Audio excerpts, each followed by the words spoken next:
नमस्कार साथियों, आप सभी लोग का स्वागत और अभिनंदन है आधारशिला ऑनलाइन क्लासेस पर। आप लोग को आज से हम शुरू कर रहे हैं हिंदी व्याकरण।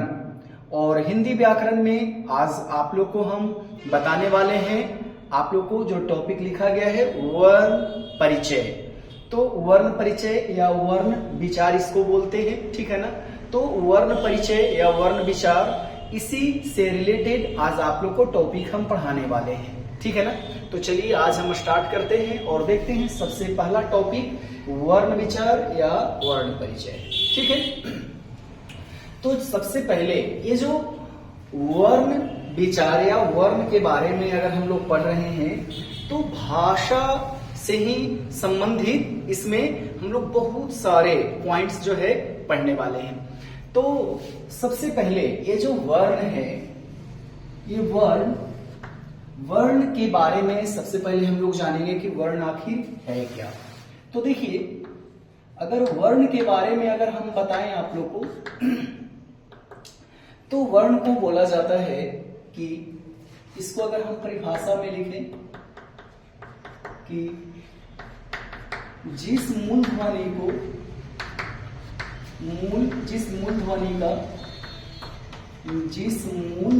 का खंड या टुकड़ा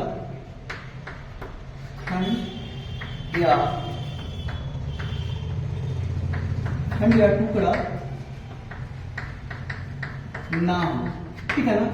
जिस मूल ध्वनि का बोलता है कि खंड या टुकड़ा ना हो, तो जिस मूल ध्वनि का खंड या टुकड़ा ना हो उसी को हम लोग वर्ण बोलते हैं, ठीक है। अब देखिए, हम लोग को ये जो वर्ण है, वर्ण को हम लोग एक चीज और से हम लोग सूचित करते हैं, मूल ध्वनि से।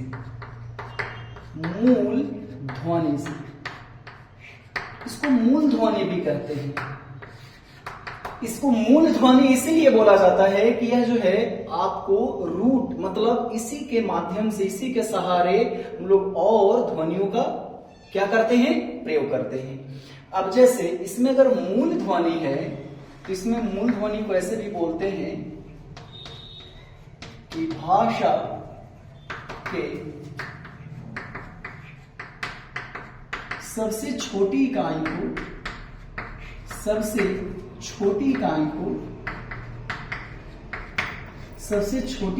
को हम लोग क्या बोलते हैं, तो वर्ण या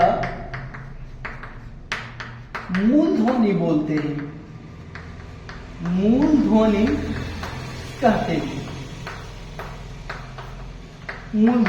हैं, ठीक है ना। अब देखिए, इसको मूल ध्वनि में सबसे है ना महत्वपूर्ण की आखिर क्या क्या हो सकते हैं, तो जैसे बहुत सारे, जैसे ये देखिए, ये मूल ध्वनि है, ठीक है। और अगर हम लोग लें जैसे एक ले लेते हैं ख, तो ख को अगर हम विच्छेद करेंगे तो ये बन जाएगा ख। हलंत लगाने से वह अक्षर जो होता है आधा हो जाता है और इसमें हो जाएगा आ। ऐसे बहुत सारे होंगे मूल ध्वनि, आ होगा, हर्षई, दिघई आदि बहुत सारे होंगे, ठीक है ना। तो इसको हम लोग को बोल रहा है कि इसको खंड या टुकड़ा नहीं कर सकते हैं। जैसे अगर का को हम लोग को तोड़ना है तो का को तोड़ लेंगे ऐसे, का आधा है और इसमें का है।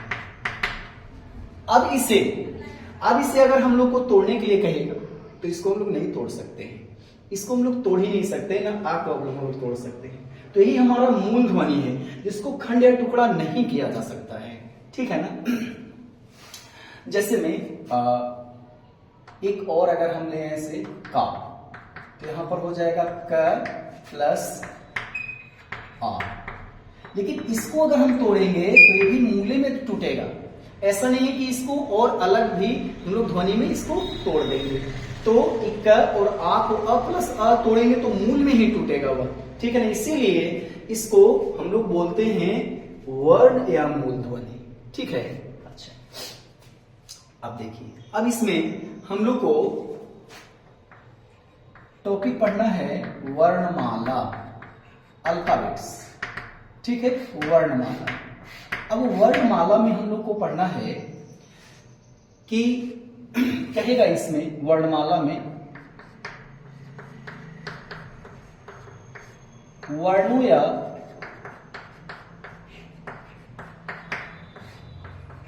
ध्वनियों के, ठीक है ना, ध्वनियों के क्रमबद्ध समूह को, क्रमबद्ध समूह को वर्णमाला कहते हैं। वर्णमाला, वर्णमाला कहते हैं।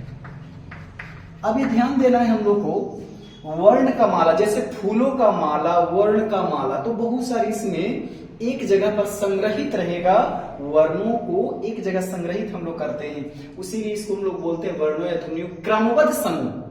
अब क्रमबद्ध समूह कैसे रहेगा, तो देखिए सबसे पहले क्रमबद्ध अगर समूह की बात करें हम, तो पहला अगर हम लें तो देखिए स्वर वर्ण, स्वर, ठीक है। अब अगर हम स्वर वर्ण लें तो स्वर वर्ण देखिए, तो स्वर वर्ण में टोटल देखिए क्या क्या होंगे, तो स्वर वर्ण में हम लोग को होंगे टोटल आ, हर्षई अ, दीर्घई आ, हर्षई ई, दीर्घई ई, हर्षई उ, दीर्घई उ, और एक हो जाएगा हर्षई री, ए, ऐ, ओ, ऐसे हो जाएंगे। टोटल जो स्वर वर्ण की जो संख्या है, टोटल हो जाएंगे 11, ठीक है ना, टोटल 11 हो जाएंगे।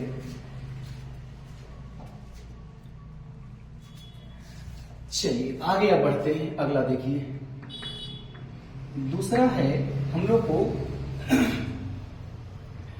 आयोगवाह, आयोगवाह। आयोग में आयोगवाह क्या क्या हो जाएगा, तो एक है आपका अनुस्वार, अनुस्वार होंगे, और एक हो जाएंगे विसर्ग, विसर्ग। ये दोनों को मिलाकर, दोनों को मिलाकर ये होते हैं दो, एक अनुस्वर और एक विसर्ग, दोनों को मिलाकर हम लोग बोलते हैं आयोगवाह, ठीक है ना। तीसरा होता है स्पर्श व्यंजन, स्पर्श व्यंजन, स्पर्श व्यंजन। अब ये स्पर्श व्यंजन, तो देखिए एक होगा हम लोग को क वर्ग, दूसरा है क वर्ग का मतलब का पूरा वर्ग, का से अंग तक, फिर है च वर्ग, ट वर्ग, त वर्ग, और ये हो जाएगा पा वर्ग। अच्छा, इसमें देखिए इसमें और क्या क्या होंगे, तो इसमें होगा क, ख, ग, घ, अंग, इसमें हो जाएगा च, छ, ज, झ, ञ, हो जाएंगे ट, ठ, ड, ढ, और ये हो जाएंगे ण। उसके बाद त, थ, द, ध, न, इसमें हो जाएंगे प, फ, ब, भ, म, ऐसे होंगे। एक टोटल इनकी जो संख्या है वह टोटल संख्या है 25। टोटल जो संख्या है इनकी 25 है, ठीक है। अच्छा 4 में है अंतस्थ व्यंजन।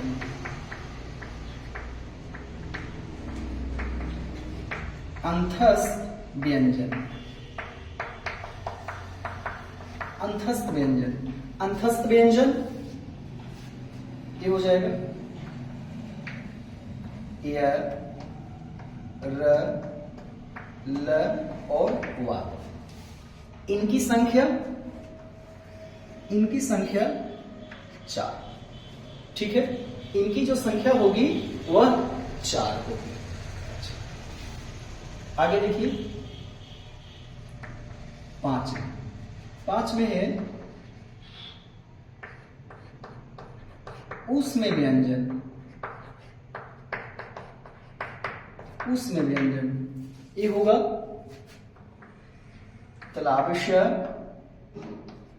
मूर्धन्यश, दंतिस और ह। इनकी संख्या भी 4 होगी। ठीक है, अच्छा अब यहां पर देखिए एक और है, हम लोग को देखिए 6 में है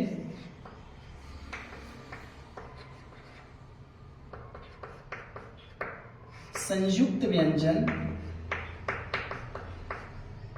संयुक्त व्यंजन या इसी को एक और नाम से बोला जाता है संयुक्ताक्षर।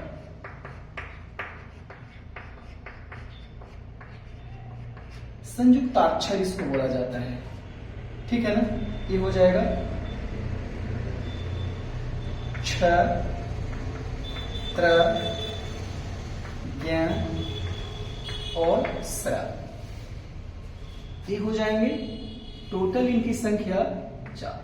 ऐसे संयुक्त व्यंजन और होते हैं, ठीक है ना, लेकिन मुख्य जो है ये 4 है। अगला है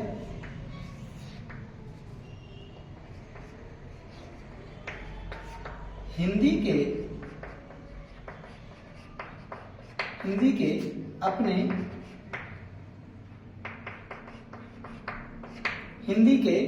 अपने व्यंजन। ठीक है ना, अब हिंदी के अपने व्यंजन 2 होते हैं। वो कौन कौन होते हैं? एक होता है अड़ा और एक होता है ढा। ऐसे एक अड़ा होता है और एक ढा होता है। कुल मिलाकर 1 2 है। तो कहेगा कि हिंदी वर्णमाला में कुल वर्णों की जो संख्या होती है, कुल वर्णों की जो संख्या होती है वो 52 होती है। अगर इसको हम पूल को जोड़ दें, यहां पर अगर पूल को हम जोड़ें तो देखिए यहां पर हो जाएगा 11 और 2 13 हो जाएगा। 13 और 5 13 5 कितना होता है? तो 13 और 5 हो जाएगा 18 और यहाँ पर 20 तो हो जाएंगे 38 38 और 4 42 4 46 46 और 4 50 और 2 52। कुल मिलाकर यहाँ पर कुल वर्णों की जो संख्या हो गई वह 52। ठीक है ना, कुल वर्णों की जो संख्या हो गई वह 52 हो गई। ठीक है, अब हम लोग इसको बारी बारी से सबको बारी बारी से हम लोग ये जो वर्ण है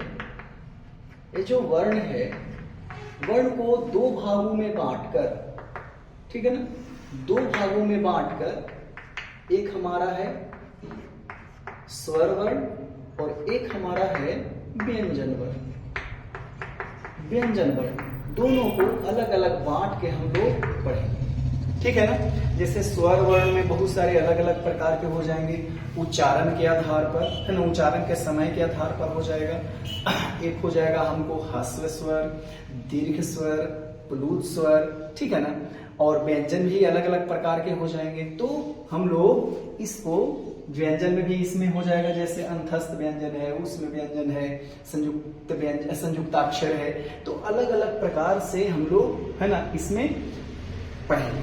ठीक है, तो आज आप लोग को हम केवल बताए हैं कि वर्ण परिचय में या वर्ण विचार में जो है वर्ण क्या होते हैं, और वर्णमाला में जो हिंदी वर्णमाला में टोटल 52 जो वर्ण हैं वह कौन कौन से होते हैं, तो स्वर, वर्ण, आयोग, वास, स्पर्श व्यंजन, अंतस्थ व्यंजन, ऊष्म व्यंजन, संयुक्ताक्षर, हिंदी के अपने व्यंजन, ये सारे चीज हम लोग देखे हैं। अगला क्लास में हम लोग देखेंगे इसमें वर्ण को दो भागों में बांटकर स्वर और व्यंजन, तो स्वर के बारे में, व्यंजन के बारे में विस्तृत जानकारी हम लोग प्राप्त करेंगे। ठीक है ना? तो आज उम्मीद करते हैं कि आप लोग को हिंदी व्याकरण का जो भी पढ़ा रहे हैं टॉपिक वो अच्छे से समझ में आ रहा है। ठीक है ना? तो फिर हम लोग मिलते हैं नेक्स्ट वीडियो हिंदी के, तो तब तक के लिए जय हिंद।